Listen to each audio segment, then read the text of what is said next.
สวัสดีทุกคนมื้อนี้สิมาร้องเพลงชื่อว่าสาวปากเซ่พร้อมแล้วมาฟังนำกันเด้อเมื่อเยือนถึงถิ่นพื้นดินถิ่นแคว้นแดนไกลปากเซ่สวยจับใจหรือไทยนักหนา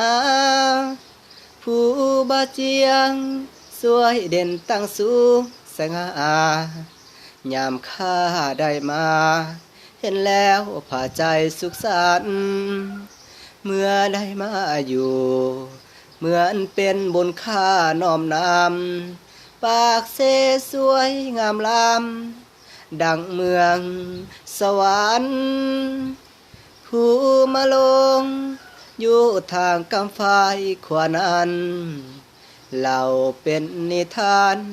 สู่กันพังมาหลายปีนางมาลงสักสูงส่งงามโสภาบาเจียงจึงปรารถนาวังได้นางมาเป็นขวัญชีวีแห่ขันมากมา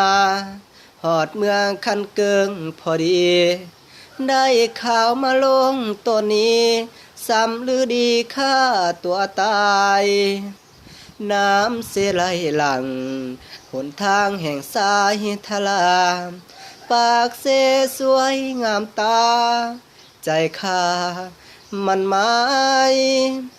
สาวปากเสเสน่ห์ซาบซึ้งตึงใจข้าขอฝากกายเคียงคู่สามวัย